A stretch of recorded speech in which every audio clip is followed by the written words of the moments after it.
Welcome to We Hear Her.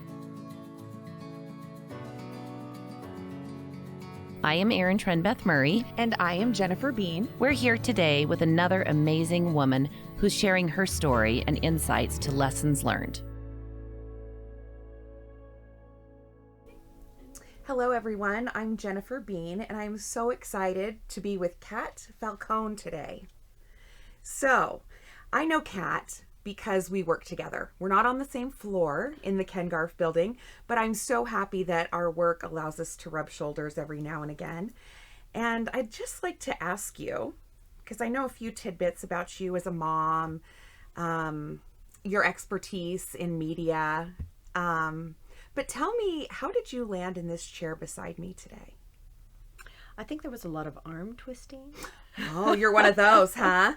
No, so it's really interesting. I came to the Ken Garff Group about 3 years ago from a prior agency of 9 years, and prior to that, another agency. So my path has been I've been very lucky in my career path. I have had a lot of opportunities come before me, and it's been a blessing because it's definitely been a hard road, but I think that I've made a really smart choice with a lot of the opportunities in front of me, and then I've also had a lot of support at home, and it's been a heck of a ride. So to say where being here right now, there's been a couple of loopholes that I've had to jump through. I was just going to say, you know what I want to go back to is tell me a little bit about the hard road. Yeah, well, so I went to the University of Utah.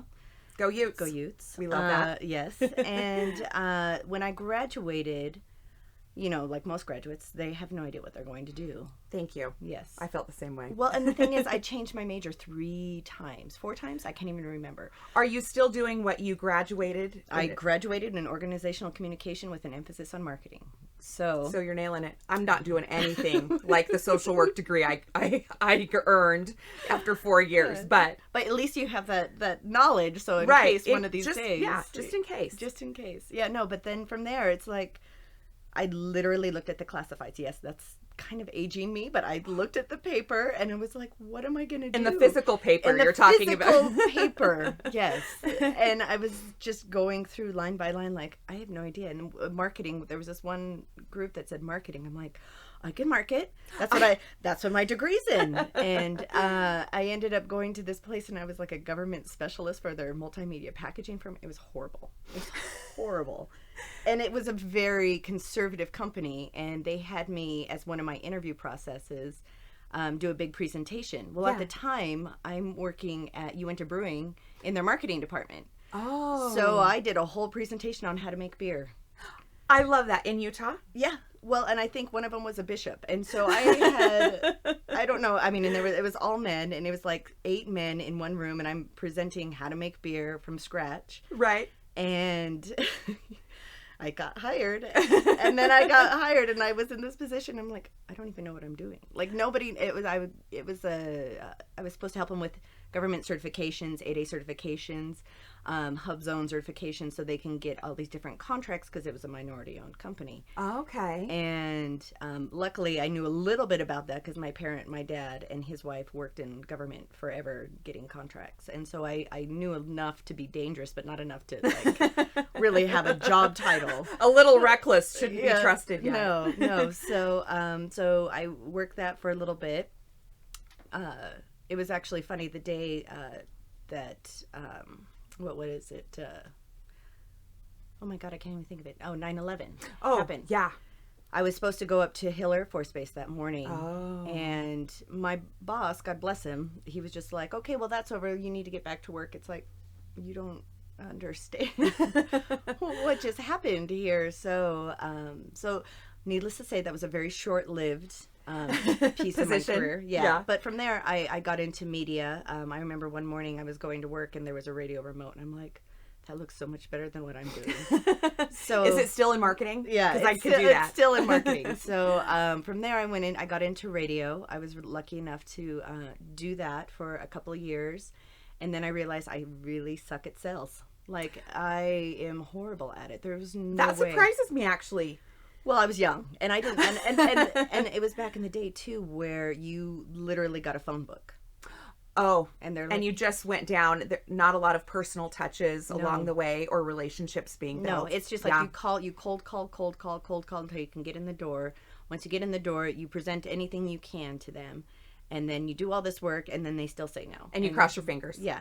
And so, I mean, after a couple of like $200 paychecks, I decided to quit. They were very nice to me. They allowed you to quit. They allowed me to quit so I could get unemployment. I got into, I had it was again a great opportunity. A girlfriend of mine was leaving, and she was working for, and it was all through college connections, but she was leaving, and she was like, hey, I know you did radio. This is kind of like radio, but it's media buying. Okay. Would you be interested? And I said, well, I'll come and see. I don't really know. Well, my track record isn't good choosing for myself. Yeah, exactly. So I went to interview, and it was just the sweetest, kindest man I've ever met. And he was hard on you. I mean, he was definitely hard on you. But he gave me an opportunity, and he was willing to teach me how to be a media buyer. And he said, you have some good foundations. I'd like to take you in and hire you and teach you how to do this. And it was the best opportunity. We call him the School of Joel. It was, Joel Moore. He's actually retired. It was Media Max. It was a media buying firm. Okay. And he took me in, and he taught me everything he knew, and good, bad, or indifferent. We all learned together, and it was those kind of opportunities that I look back on. It's like, if he never hired some person who had absolutely no idea what they were doing and give them, at least an opportunity to learn, I would have never had. I wouldn't be in this chair. Basically. Right. So tell me, what do you think he saw in you? It's really interesting. I know it didn't hurt that I was in the same sorority as his daughter, which I Connections know are big. Connections are a big deal. But it was, I think the fact that I'm not afraid of a challenge, and he saw that in me, and that I'm willing to kind of put myself out there and do whatever it takes to figure out whatever project he puts in front of me. And so I think it was an opportunity for him, because he needed to grow as well. And so I think it worked out on both ends. That's such good news. Yeah. What do you think the biggest challenge has been that you've overcome? And you can, as a mother, in media, It's as a funny. woman. I think all three of them are really hard. Are Big jumps. I don't think people don't understand how difficult it is, especially in the world that we live in, to be a mom first, a working mom, and then the breadwinner. And it's just all of these different responsibilities are very, they're heavy. They are. And so you have to have broad shoulders. And so you learn to juggle, not to mention, a marriage that you're trying to figure out, you're still married, And then you have your boss over here who doesn't understand why you have to take off early to pick up your daughter from school. Yeah. And it's like, well, I know you have a wife for that. My definition as a wife and mother is different than maybe what you're used to. It's my response. I'm happy that you have everything figured out, but it's been a challenge. I mean, for the most part, I've worked in a very male-dominated. Yeah, I was going to ask you about that. Yeah. It seems, especially early in your career, absolutely, you were stepping up right in front of a bunch of men and trying to work your way in. Yeah, that's exactly it. And the funny thing is you have to be more confident than you feel. So the fake it till you make it, I think, was just basically every day. It felt like for quite some time. Yes. Because if you're confident and you pretend like you know what you're doing, they leave you alone, which is great, because at the end of the day, I knew I could figure it out. I just needed the time. Sure. But yeah, no, it's been tricky. I know that not everybody has had it as I've definitely had some windows that have opened and doors that have opened for me. Yeah. So I'm definitely not complaining like poor me, but it's been tricky. I mean, it's been an interesting ride where you deal with a lot of additional pressures you don't plan on. Sure. You don't know exist until you're standing right on the doorstep of it. Right. Well, and at one of my agencies that I worked at a million years ago, obviously, I was the first one to get pregnant at their agency. They're like, do we even have a maternity plan? Do we allow pregnancy here? What do we do? I'm not kidding you. It was at the Christmas party, and he's like, I don't even know if we have a maternity plan. What do we do with this? Like, and you're like, that's my question too. Yeah. And so, I mean, and it was, I worked until the day my water broke in the parking lot of the agency. Oh my gosh. And I was only off 6 weeks. Oh my gosh. And I was back to work. So, we've shared a few stories. I have, my youngest son is 16 and your daughter is 16, right? 15. Almost 16. Yes. And constantly bothering me about driving. Oh my gosh. Oh, right. We've been to the DMV ourselves. And you lived. I'm here to tell. Yes, promising. exactly. What do you think, how would your daughter describe you? If you weren't in the room, what do you think she tells her friends about who you are and what you mean to her? Well, I'd like to think that I'm someone that she can look up to and respect. She knows right out of the gate that I would do anything for her. So I'm not sure how she describes me to her friends. I think I'm the one mom who cares about all the kids. Because, there's a lot of kids out there whose parents are MIA. Yeah. We're probably one of the last couples of her friends that are still married. A lot I understand that. Yeah. Are divorced and they have different priorities now that they have new spouses or new step family blending. Yep. Which is understandable. I came from a step family, a lot of different marriages, and I understand that side of it. So I think I'm a little bit more empathetic when I see it with these girls, and I'm always the first one to be like, hey, did everybody eat today? Isn't that the case? Yeah. She always tells me, Mom, you got to stop momming my friends. I'm like, I know, but they need help. I'm a mommer of friends myself. Good. Yeah. And I think, if I were to ask myself the question that I just asked you, right. One of the things I hope my kids say about me is that I was welcoming and that I opened my doors to our home and invited anyone in who needed a safe, warm place to be. And I know we've done that in a few different scenarios. Really? And it makes me think of the word you used earlier, which is empathy. And I think sometimes there's a lack of that and an inability to understand where someone else is coming from. And what are your thoughts on that? Well, I think society as a whole has just become super selfish and very much about me and what I want, and not necessarily about the person next to them. If there is anything I can do to help change that and be a little bit softer to maybe some of these kids who don't get that, I think it's a little thing to do, and it's absolutely probably one of the more important things that happen to them. Hopefully, right. Because you always want to be the person that they can come to no matter what. Sure. And it doesn't matter who it is, whether it's one of my employees or if it's my daughter or it's one of my daughter's friends or, I always want to make sure that that's well known. Yeah. I'm a little controlling, yes, but at the end of the day, I am willing to help you hand over fist. Like, I will do whatever it takes to make sure that everybody is okay on multiple levels. Yeah. Oh, that's such a good quality. Such a good quality. It's a hard quality. Right. Because you feel like a doormat sometimes. Sure. Because you feel like you're giving and giving and giving. And when is it my turn to receive? Right. But you don't like to feel that way because then you feel bad about being like, well, when is it my turn? Now I'm just demanding. Yeah. Now it's all about me. And then it kind of turns the table. Yeah. It makes me think about how you described your experience early on in your career as this fake it till you make it. Kind of exude confidence even if it doesn't exist inside of you. And yet there's this true need in your life, and I feel it too, to be soft. Right. And to be welcoming. Maybe a doormat at times, and waiting for your turn to come back. Right. Well, and at the same time too, I think a doormat's a horrible term. I know. Well, my husband, we should come up with something. We should what come else, up with what else something should we different. call But it? I think it's somebody who gets taken advantage of with their kindness. I think there's a lot Sure. of people, and I've been talking to my daughter a lot about this. That there are givers and there's takers. Yes.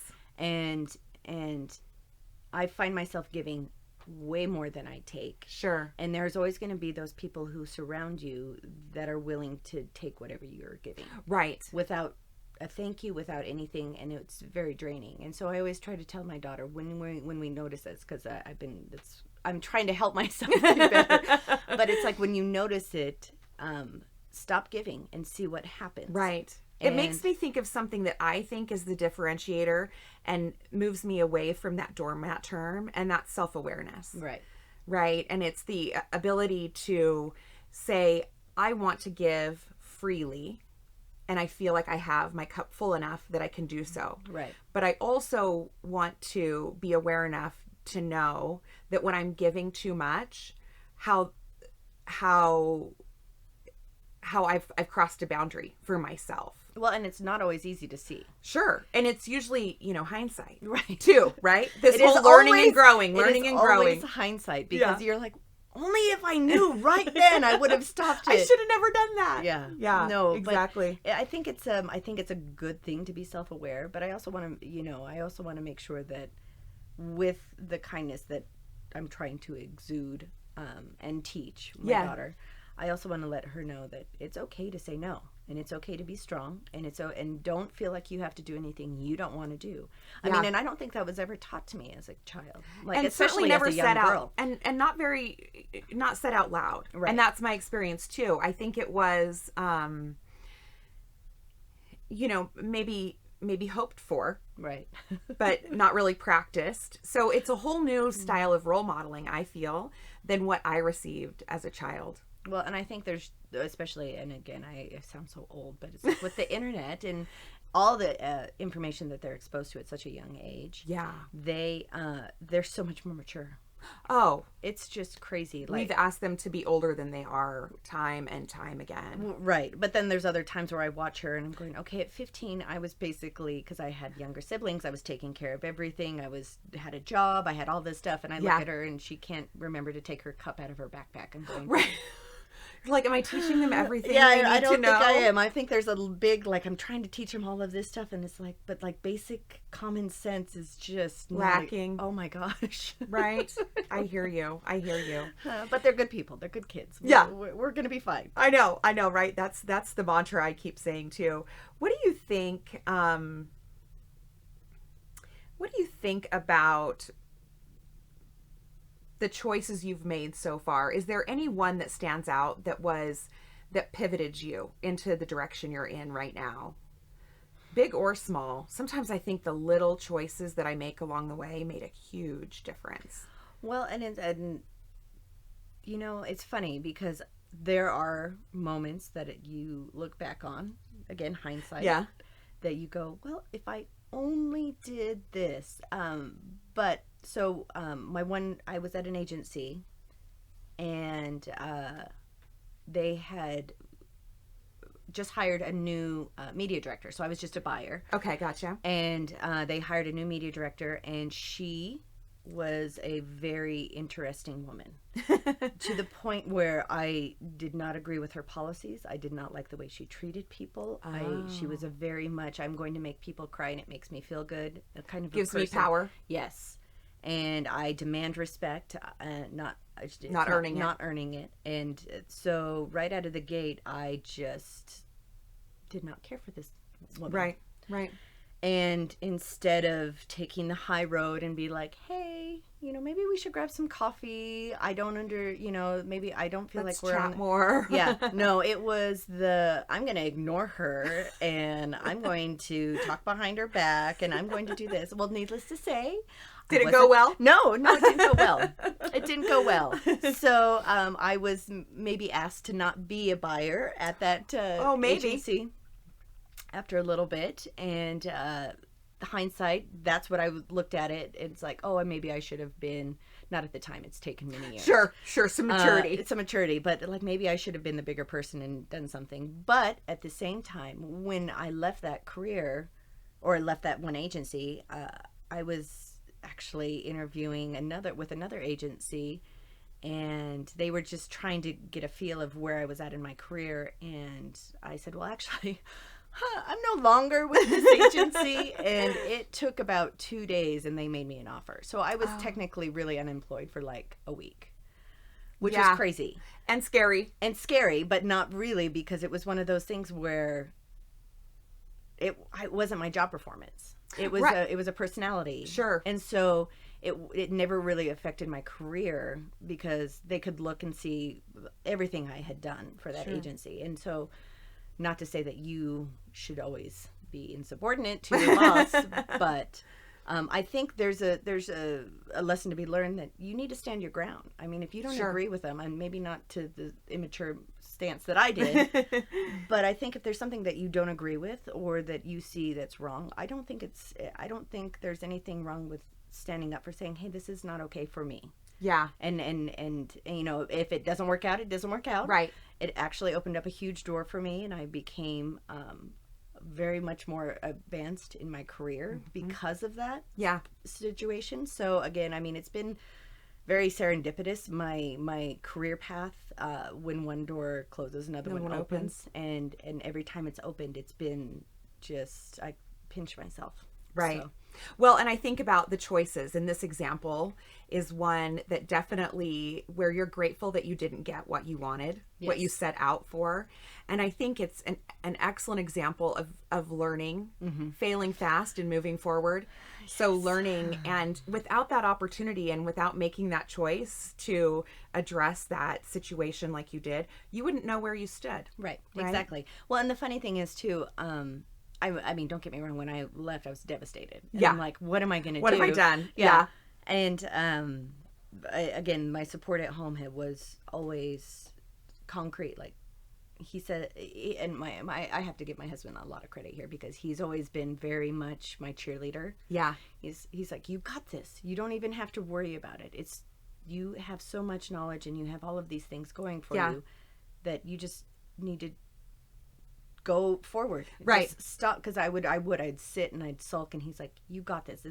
And he'd just like list my attributes of why I need to not dwell on this current situation, just push forward. Right. And he's been really a big part of why I am who I am today. I mean, ever since when we were in college. I mean, that's how long we've been married. Oh, I love knowing that. And he met me on maybe my 5th year of college. And he's like, so are you gonna graduate anytime soon? And so he put me on the fast track, like, hey, let's set goals here, let's get things moving in the right direction. So I mean, he's been one that's been, you know, super just super supportive my entire It's important to know life. who those people are in your life. Yeah. Kat, I have loved getting to know more about you and what you're about.